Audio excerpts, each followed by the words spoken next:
I'll never forget the night my suspicions started. It all began with a laugh so loud it cut through the chatter of the bar, startling me. It wasn't my laugh, though. It was Alan's, my colleague and, unbelievably, 105-year-old flirt. Yes, Alan, who'd somehow outlasted the office retirement policy by decades and still had that sharp glint in his eye and a reputation for seeing more affairs than I'd had birthdays. He was holding court that night, surrounded by the guys from work, spinning one of his tales that made him sound like the world's oldest bachelor. "Nothing quite like a married woman," he said, leaning back with a knowing look. He was going on about how a little thrill goes a long way. He raised an eyebrow, glancing around the group with that familiar smirk. "Something about sneaking around that makes them feel younger, I suppose. And most of the husbands? Clueless as a bat." Everyone laughed, of course. It was just Alan, quirky, scandalous Alan, who somehow got away with these stories. I forced a laugh, but something in me twisted hard. His words clung to me like a burr. Married women? Husbands who didn't know. For the life of me, I couldn't explain why it got to me, but suddenly, I felt a prickle of doubt I couldn't ignore.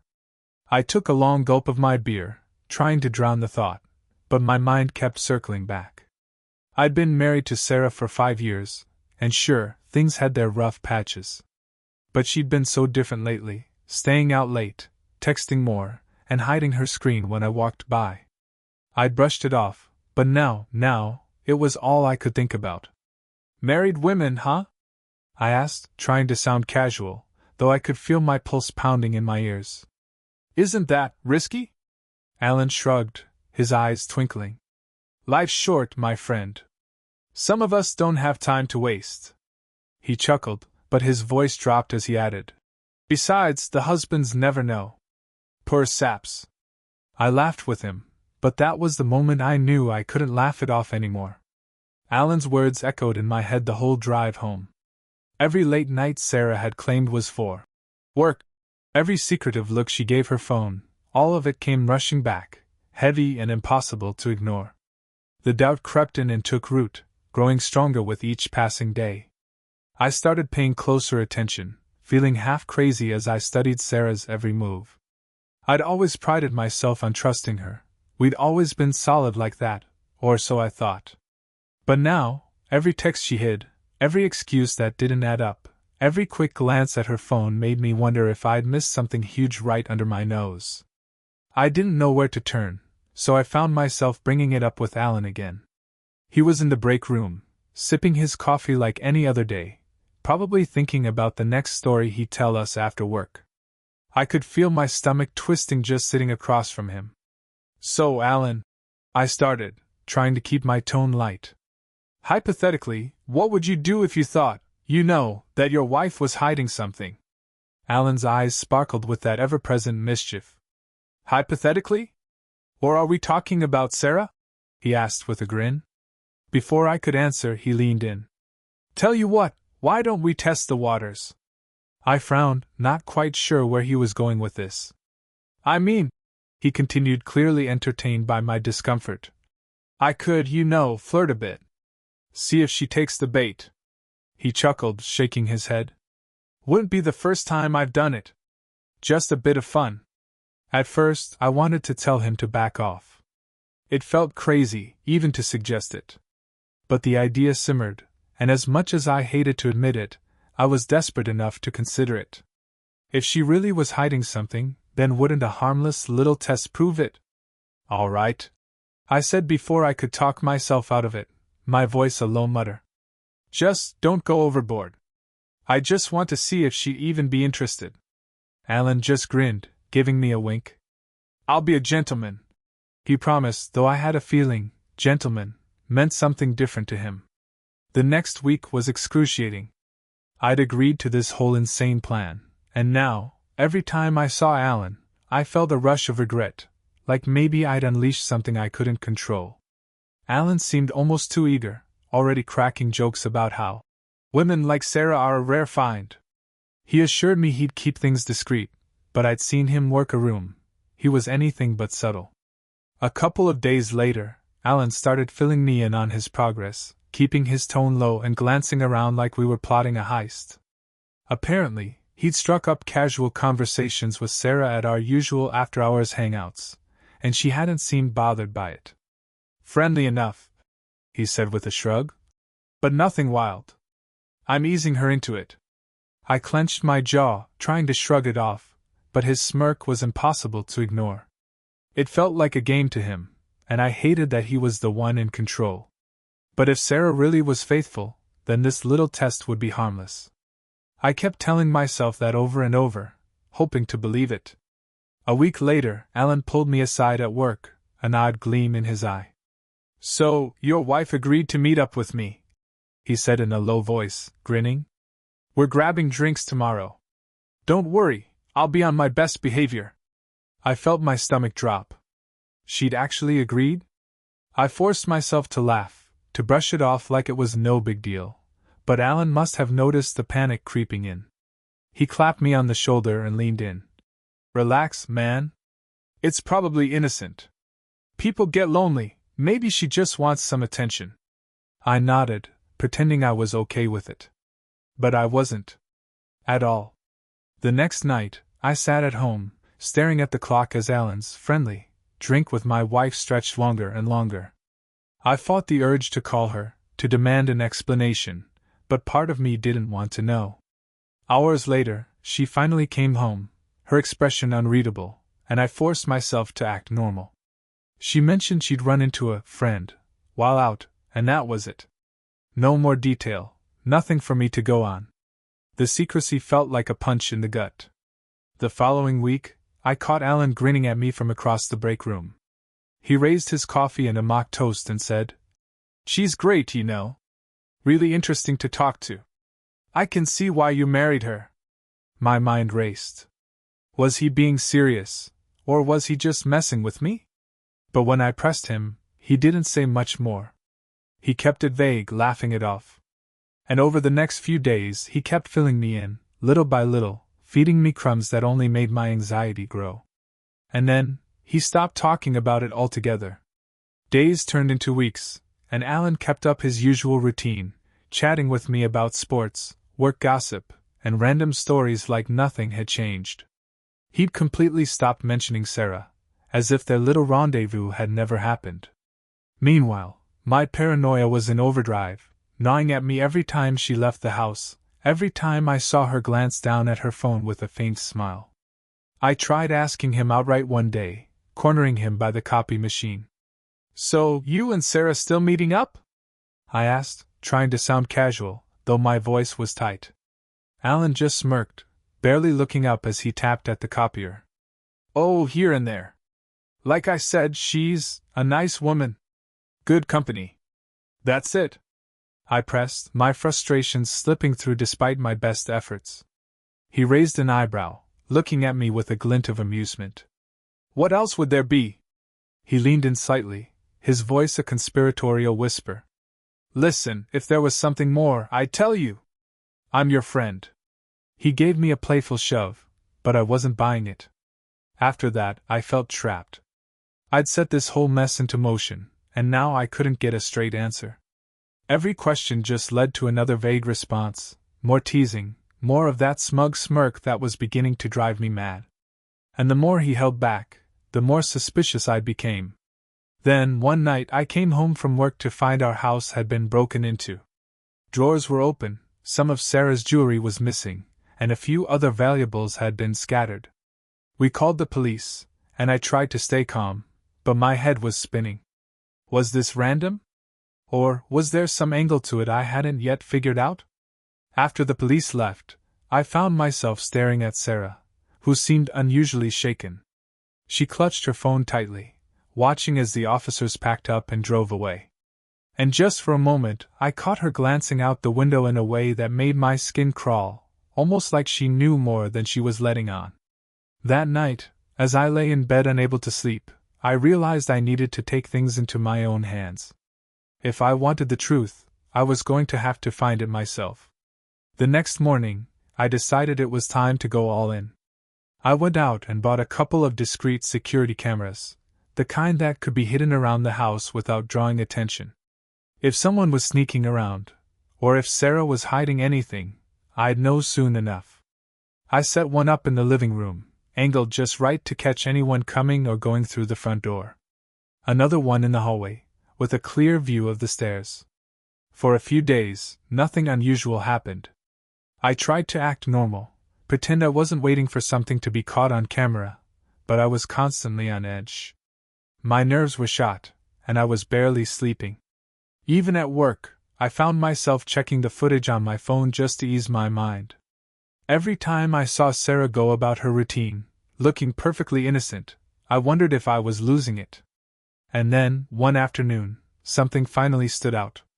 I was going over the recorded footage, scrolling through a quiet afternoon when I noticed Sarah leaving the house, in the middle of the day. Nothing strange about that on its own, except Alan was also at work that day.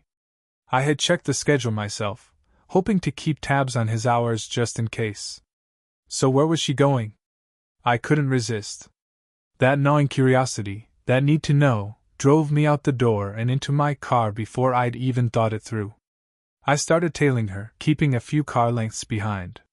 She drove through town, made a few turns, and then, after a particularly long drive into the suburbs, she pulled into a familiar driveway. Alan's house. My heart pounded so hard I could feel it in my throat. I parked down the street, watching as she walked up his driveway and disappeared inside. I sat there, stunned, unable to move, as a flood of emotions hit me all at once: betrayal, anger, disbelief. And beneath it all, the sinking realization that I'd been right. Minutes passed, maybe hours, I lost track. Eventually, Sarah reappeared, casually strolling back to her car as if she just dropped in for a quick visit.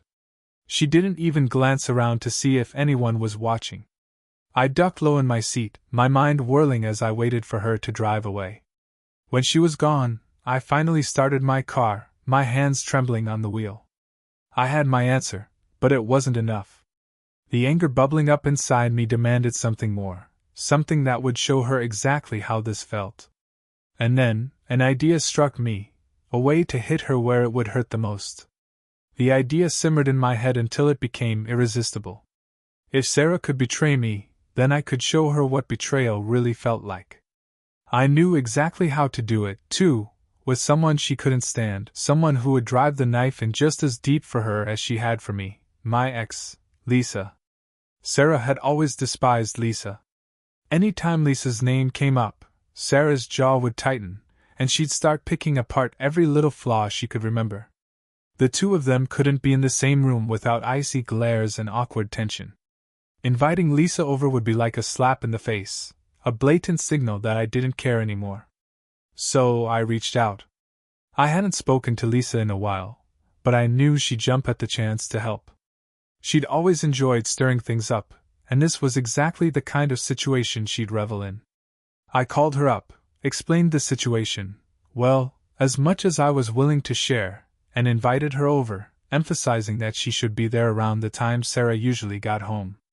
The day arrived, and I'll admit, my nerves were all over the place. I kept checking the clock, watching as every minute inched closer to Sarah's return. When Lisa finally showed up, she wore a sly smile, as if she was as eager for this twisted little reunion as I was. I told her to make herself comfortable, offered her a drink, and we sat on the couch together, waiting. When I heard Sarah's car pull up outside, my heart started pounding. Lisa picked up on it and leaned in, giving me a playful wink. I wrapped an arm around her shoulders, just as I heard the key turn in the lock. The door opened, and there was Sarah, standing in the entryway, eyes wide with shock as she took in the scene, me on the couch, with Lisa curled up beside me, an empty wine glass on the table. Her face went white, and then flushed red. What the hell is this?" she finally stammered, her voice shaking as her gaze darted between us. "Oh, hey, honey," I said casually, as if she just walked in on a completely ordinary scene. "Lisa stopped by. We were just catching up." I could feel the barely contained fury rolling off her in waves, and it felt like justice. Sarah took a step forward, her face contorted with disbelief. "This is unbelievable," she whispered, looking at me with something close to horror. "You're really doing this?" I shrugged, forcing myself to keep my tone nonchalant. "I don't know, Sarah. You seem to think meeting people behind my back was no big deal." She froze, her face giving her away completely. In that split second, I knew she realized that I'd been onto her all along, that every secret she'd kept was no longer hers to hide. Without another word, she turned on her heel and stormed out, slamming the door behind her. I watched her leave, feeling a strange mix of satisfaction and emptiness. As soon as Sarah stormed out, the weight of everything hit me all at once. I'd gotten what I wanted, hadn't I? I'd shown her exactly how betrayal felt. But as the adrenaline wore off, all I felt was hollow. Lisa, still sitting beside me, let out a low chuckle. "Well, that was intense," she said, sounding more amused than I felt. I gave her a forced smile, trying to shake off the weird ache in my chest. The revenge I'd imagined for weeks didn't feel like the victory I thought it would. Instead, it felt messy, uncomfortable, complicated. "You all right?" Lisa asked, sensing my change in mood. "Yeah, just tired," I muttered. I stood up, trying to keep myself together. "Thanks for coming over. I just needed someone to remind me."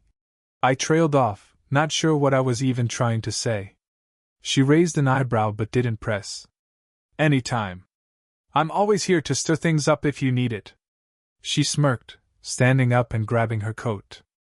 After a quick hug, she left, and I was alone with my thoughts.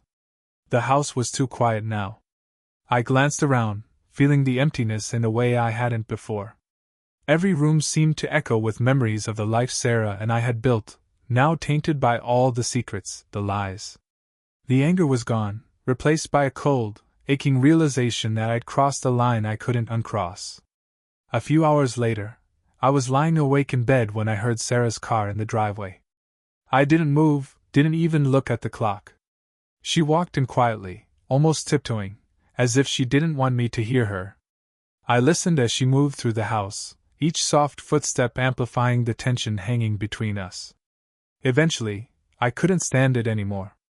I got up, walked out to the living room, and found her sitting on the edge of the couch, staring into space. "You're back," I said, my voice rough, holding on to the last bit of anger I had left. She looked up, her face weary, and for a moment, the anger in her eyes softened. "I don't even know where to start," she whispered, her voice barely audible. I clenched my jaw, steeling myself for whatever excuse she'd give, whatever lie she'd try to feed me. "Why didn't you just talk to me?" she asked, her voice breaking slightly. "Talk to you?" I echoed, laughing bitterly. "About what? About how you've been sneaking around with Alan, lying to my face?" Sarah looked down, guilt flashing across her face. "It wasn't supposed to. I never meant for it to get like this." I felt my heart twist with something close to pity, but I forced myself to stay hard. "Then why? Why do any of it?" She swallowed, taking a shaky breath. "I don't know, Ben. Maybe I was bored. Maybe I felt like something was missing. Maybe—" She trailed off, unable to find the words. The anger started to slip, replaced by something I didn't want to feel, understanding. The life we'd built had grown stale, predictable, safe. And maybe, just maybe, I'd been hiding in that same routine as much as she had. I wanted to yell, to make her feel the same hurt she'd made me feel. But instead I just sat down, the weight of everything pressing down on me, suffocating and unmovable.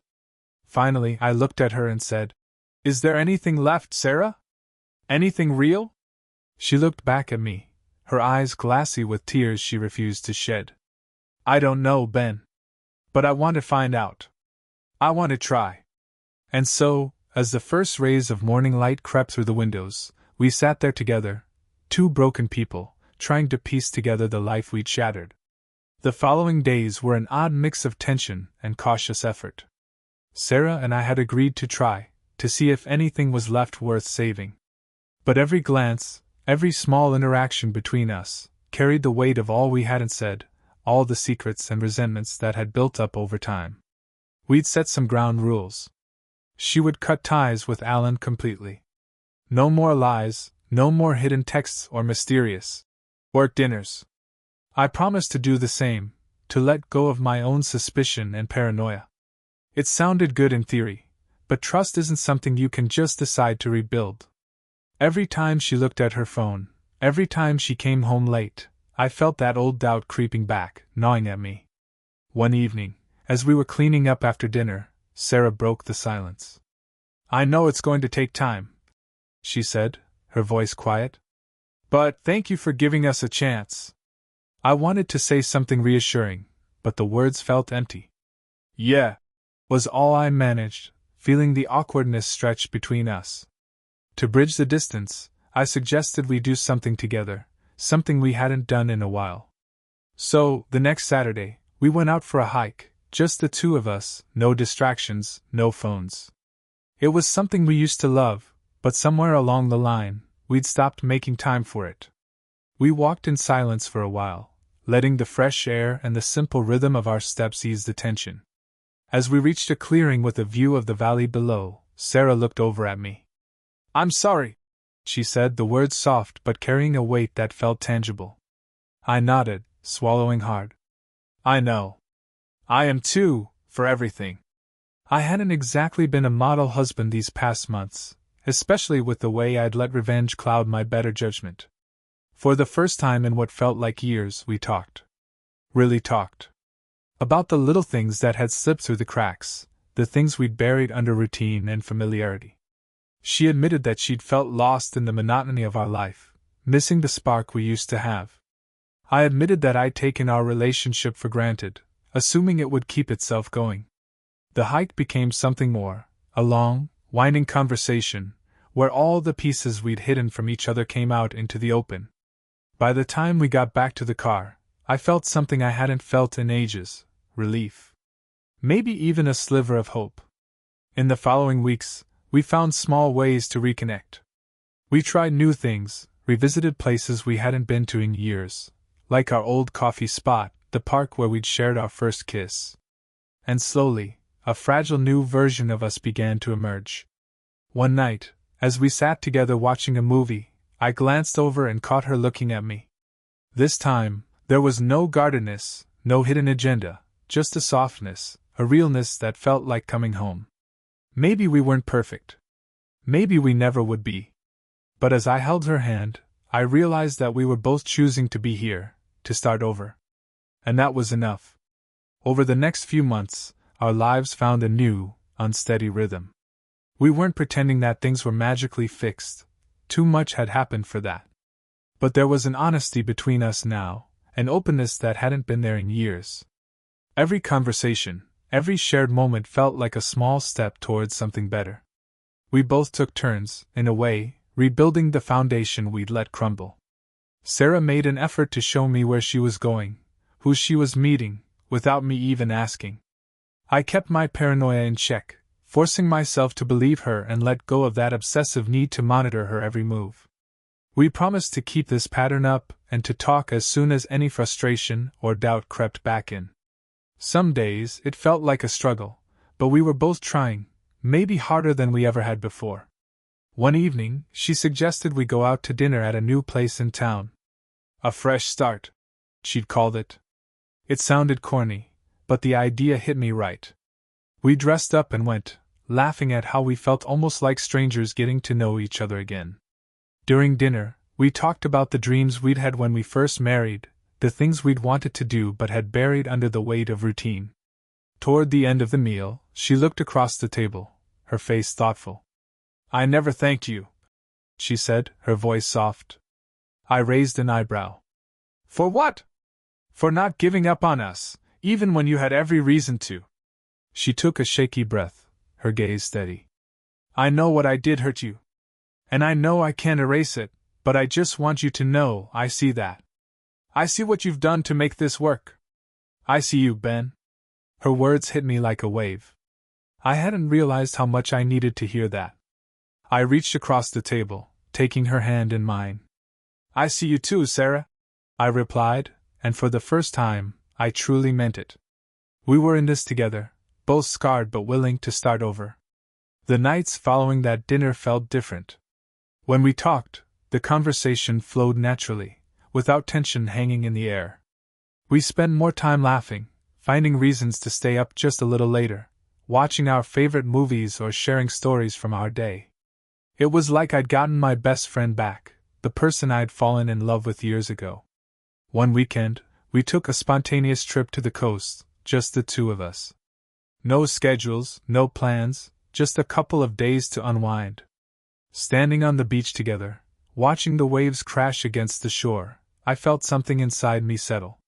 The doubts, the anger, the hurt, they were still there, but they'd faded to a quiet memory. What mattered now was the woman standing beside me, our fingers intertwined, a small, hopeful smile on her face as she leaned her head against my shoulder. We'd both made mistakes, taken our love for granted, but somehow we'd come through it. And as I looked down at her, I realized that all the struggle, all the pain, had led us back here, to this moment, to each other. Our lives settled into a rhythm that felt real, like we were slowly rebuilding something sturdy from the rubble. The resentment I'd once felt every time Sarah smiled that her phone was gone, replaced by something lighter, more trusting. And she seemed more open, too, always letting me know where she was, inviting me along to things she might have once done on her own. We'd started to reconnect with the friends we'd drifted away from, and the laughter and familiarity of those nights made it feel like we were rediscovering each other with fresh eyes. There was one friend we both kept a polite distance from, though. Alan, of course, had sensed the shift in our lives. He tried reaching out a few times, but I'd made it clear I wasn't interested. His jokes, and that sly smile that once got under my skin were just annoying now, insignificant. One evening, Sarah surprised me with an idea that caught me off guard. She wanted us to try couples therapy, not because things were bad but to keep them good. "I want us to have the tools to talk through things before they become problems," she explained. The old me might have laughed it off, but the version of me that had seen just how quickly things could spiral? I agreed without hesitation. The sessions were enlightening. Talking to a third party was uncomfortable at first, but soon, I felt the weight lifting as we worked through lingering issues neither of us had known how to articulate. I realized how much I'd internalized over the years, the resentment, the doubts that had been building up long before Alan or the break-in. And Sarah opened up, too, about the struggles she'd faced, the ways she'd felt unseen even when we were together. For the first time in years, we were communicating in a way that was raw, real, and full of respect. Months went by, and little by little, I found myself able to fully let go of the past. There was something about the way she looked at me now that told me she'd let go too, that the mistakes we'd both made had left scars, yes, but not walls. We were together in the way that really mattered, and every day felt like a new chance to get things right. One weekend, we decided to invite family and friends over, just like we used to before everything had fallen apart. Standing beside Sarah, watching our friends laughing, the kids running through the yard, and our families filling the space with noise and love, I felt an overwhelming gratitude. I knew it wasn't about pretending the past hadn't happened. It was about choosing every day to build something better, something real. That night, after everyone left, and we were alone in the quiet, Sarah took my hand and looked up at me with a gentle smile. "I don't know what the future holds," she said, her voice soft. "But I know I want to face it with you." I pulled her close, our laughter mingling in the stillness of the night. Whatever lay ahead, whatever struggles we might face, I knew we'd face them together. As time passed, the life Sarah and I rebuilt began to feel like a steady, strong foundation rather than a fragile balancing act. The tension that had once colored every conversation faded, replaced by a warmth that felt new but familiar at the same time. We continued going to therapy, not because we felt it was necessary anymore but because we valued what it had done for us. It became a reminder, a commitment we made to stay open and honest. One evening, as we were cooking dinner together, I noticed Sarah was unusually quiet. She'd been slicing vegetables, lost in thought, her brow slightly furrowed. I set down the pan I was holding and asked, "Hey, what's on your mind?" She looked up, startled, but then smiled softly. "I was just thinking about us," she admitted. "About how far we've come." She paused, setting the knife down, and reached for my hand. I don't think I ever said it the way I should have, but thank you, Ben, for believing in us even when I didn't. I squeezed her hand, feeling the words resonate more deeply than I could express. Thank you for choosing us too, I replied, my voice catching a little. I never thought we'd get here, but I'm grateful we did. That moment somehow felt like a culmination of all the pain and growth, all the vulnerability and trust we'd found again. And from that point on, it felt like we were truly moving forward, leaving the past where it belonged, not forgotten, but at peace. As the years continued, we fell into a beautiful, simple rhythm. The big fights and heavy silences were behind us, replaced by genuine conversations and laughter that felt easy again. We took more spontaneous trips, explored new hobbies together, and filled our home with new memories, moments that belonged only to us and didn't carry the weight of our old mistakes. Friends and family noticed the difference, too. They'd comment on how happy we seemed, and we'd just smile at each other, sharing a knowing look. One evening, on the anniversary of the day we first met, Sarah surprised me with an old photo she'd found. It was of us, years ago, at the beginning of everything, young, blissfully unaware of the storms we'd weathered together. As we looked at it, side by side on the couch, she leaned her head on my shoulder. We were kids, she laughed softly. But even then, I think I knew it was you. I felt a warmth in my chest as I wrapped my arm around her. I think I knew it too, I said, smiling at the memory of who we were, feeling grateful for who we'd become. We sat there together, surrounded by years of memories, and I realized that the pain, the mistakes, and the heartbreak had all led us to this, a love that was real, tested, and worth fighting for. It wasn't perfect, but it was ours, and as I held her close, I knew that was more than enough. As the seasons turned, our lives settled into a kind of peace I'd never imagined. Each day was filled with simple moments, small joys that reminded me of why I'd fallen in love with Sarah in the first place. I started waking up every morning feeling grateful, not just for the good days, but for the journey that had brought us here. One morning, as we sat together with our coffee, Sarah brought up an idea that caught me off guard. She wanted to renew our vows. The suggestion surprised me, but the way she said it, her voice full of sincerity, made my heart swell. We've come so far, she said, and I want to celebrate that, to choose each other all over again, in front of everyone we love. I reached across the table, taking her hand, feeling the weight of everything we'd been through in that simple touch. I love that, I replied, my voice catching. More than anything. Planning the vow renewal was a quiet joy. It wasn't a grand, elaborate affair. We kept it simple, inviting only our closest friends and family to a small ceremony by the lake near our home, where we often spent quiet afternoons together. The days leading up to it were filled with a kind of excitement that felt new yet deeply familiar, as if we were both rediscovering the best parts of each other. On the day of the ceremony, I waited by the lake's edge, feeling a mix of calm and anticipation. When Sarah appeared, my heart skipped. She looked radiant, her smile bright and genuine, her eyes reflecting the love and resilience that had kept us together through everything. As she walked toward me, I saw not just the woman I married but the woman we'd both fought to become, standing stronger and wiser than we'd ever been before. When we exchanged vows, I kept mine simple. I told her, with all the honesty I could muster, that I was grateful for every moment, the good, the bad, and everything in between. We're here, I said, my voice thick with emotion. And I wouldn't trade a single moment of it, because it brought me to you. Tears shone in her eyes as she took my hands, and she told me how much it meant to her that I'd stayed, that I'd fought for us even when things seemed lost.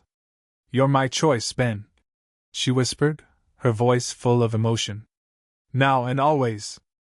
After the ceremony, we stayed by the lake, surrounded by laughter and joy, our family and friends sharing stories and memories. The evening was filled with the warmth of love and forgiveness, a celebration of the journey we'd traveled together. As the sun dipped below the horizon, we shared a quiet moment alone, watching the sky fade to twilight.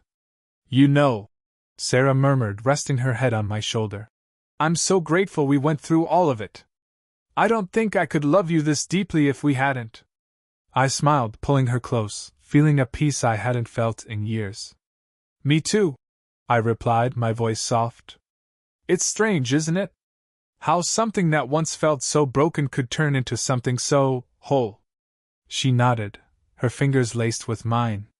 In that moment, I knew that no matter what the future held, we'd face it together. The doubts, the mistakes, and the pain were just threads in the fabric of our lives, woven into something far stronger than either of us alone. We stayed there by the lake, wrapped in the quiet of the evening, knowing that we'd found something rare, a love that had survived the worst and come out stronger. As we walked back to our guests, hand in hand, I felt something I hadn't expected, complete and utter contentment. We'd finally come home to each other. The vow renewal marked a true turning point. It was as if by speaking those words again, in front of everyone, we'd left the past behind for good. The doubts that once haunted me were gone, replaced by an overwhelming sense of peace. Life settled into something beautiful, and Sarah and I found joy in the simple, everyday moments we'd once taken for granted. Our relationship became easy, almost effortless. We made time for each other in ways we hadn't before, choosing to keep the connection we'd rebuilt strong and unbreakable. Mornings became our favorite time. We'd sip coffee on the porch, watching the world wake up, sharing our plans and dreams like we had when we first met. Sarah laughed more, I noticed. I did too. We'd reached a place where we could finally relax and enjoy the life we'd built together. One afternoon, a few months after the ceremony, Sarah surprised me with a new idea. She wanted to travel, something we'd always talked about but had never seriously pursued. I'd always been tied up with work, and we'd gotten used to the comfort of our routine, but now, after everything we'd been through, the thought of seeing the world together felt right. We mapped out a plan, choosing a handful of places that had always been on our list: the quiet charm of a village in Italy, the vibrant energy of New York City, the wild landscapes of Iceland. Our excitement grew as the trip came together, and the anticipation felt like the thrill of falling in love all over again. A few weeks later, we boarded our first flight, embarking on what became the adventure of a lifetime. We wandered through bustling city streets, shared quiet picnics by sunlit lakes, hiked rugged trails with views that took our breath away. Every moment felt like a celebration, not just of the places we were seeing, but of the life we'd reclaimed together. We laughed like we hadn't laughed in years, free from the weight of the past. One evening, while we were sitting on a rooftop terrace in Italy, Sarah reached over, taking my hand. "You know," she began, her eyes soft with a quiet happiness, "I didn't think life could be this good again." I squeezed her hand, feeling the truth of her words resonate deeply. "Neither did I," I admitted, gazing at the sunset painting the sky in shades of pink and gold. "But here we are." As the world drifted into twilight, we sat there, a comfortable silence settling between us, both lost in the realization of just how far we'd come. I looked at her, feeling a love that was stronger than anything I'd known, something that could only have been born from the trials we'd faced together. When we returned home, it was with a new sense of gratitude and purpose. We knew life would have its ups and downs, but we'd faced the worst and emerged with something beautiful. Our travels became a part of our lives, but even on ordinary days, we found ways to keep the adventure alive, whether it was a new recipe we tried together in our kitchen, or a spontaneous day trip to a nearby town. Years passed, each one better than the last. Our love grew deeper, richer, and more resilient, and with every season, we added new memories to the tapestry of our lives. We built a home filled with laughter, memories, and an unwavering commitment to each other. And on those quiet mornings, sitting together with our coffee, we'd sometimes reflect on the journey we'd traveled. We knew, without a doubt, that every twist, every heartache, every reconciliation had brought us to this, the life we'd always wanted, side by side, bound by a love that had been tested, weathered, and found unbreakable. As the years rolled on, our bond only deepened, strengthened by the journey we'd shared. Sarah and I continued to find joy in life's simple pleasures, grateful for every day we spent together. Our home became a haven filled with laughter, love, and memories layered over memories. Friends and family became an even bigger part of our lives, and we made sure to fill our days with gatherings, travel, and adventure. One evening, Sarah surprised me with a small gift, wrapped simply but thoughtfully. I raised an eyebrow as I opened it, revealing a small, leather-bound journal. She smiled, watching my reaction. "I thought we could fill it with all the things we still want to do together," she said softly. "A kind of love story we write for ourselves." Her words touched me deeply. I flipped open the first page, where she'd already jotted down a few ideas in her elegant handwriting. Go on a road trip without any plan. Spend a whole day just talking, no phones, no screens, no distractions. Learn to dance, even if it's in our living room. I laughed, recognizing the small but meaningful dreams we'd once talked about but had never put into action. "I love it," I told her, meaning every word. And just like that, we began to add to our list, promising to fill it with moments that would remind us to stay connected and present. In the following months, we started crossing things off our list one by one. We took that unplanned road trip, driving wherever the road took us, stopping at little diners and charming small towns. We spent a quiet day on the beach, just talking about anything and everything under the sun.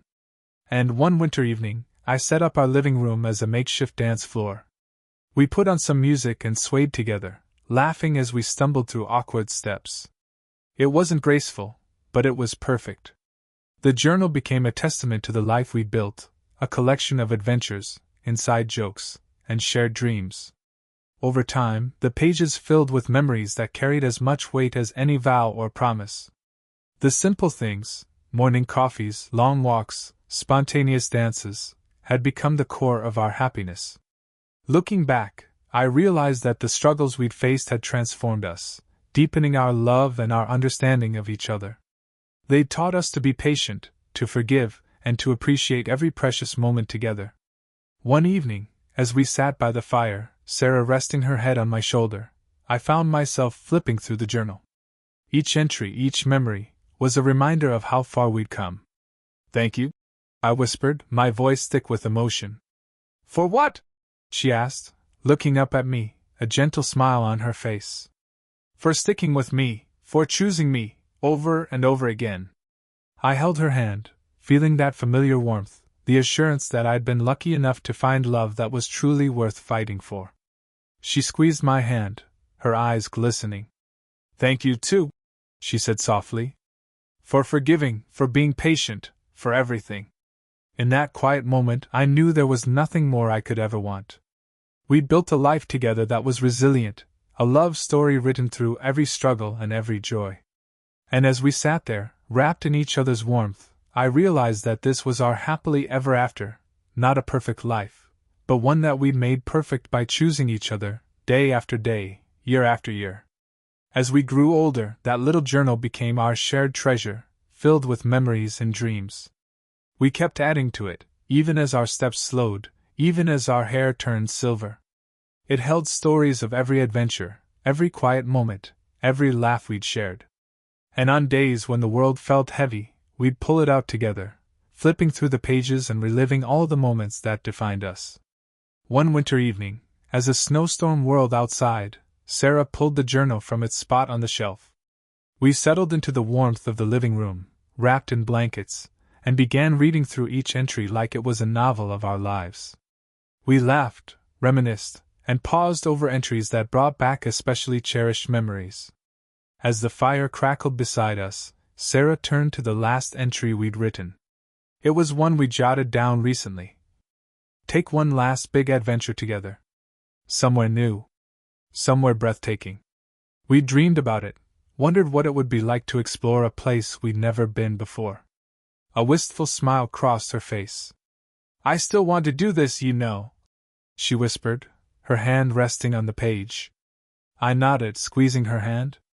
"Then let's do it," I said, feeling a rush of excitement that reminded me of our younger years. "We're not done yet."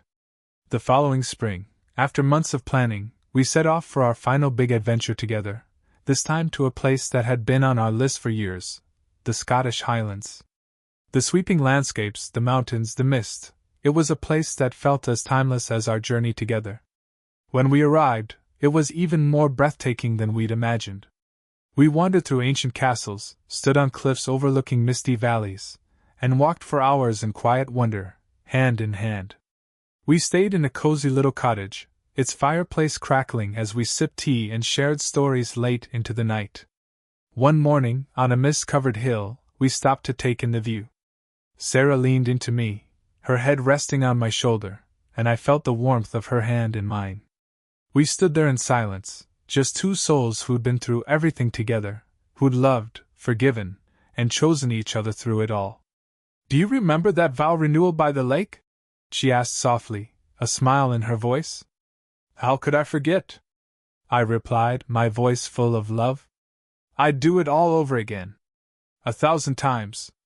She closed her eyes, a peaceful smile on her face. "Me too."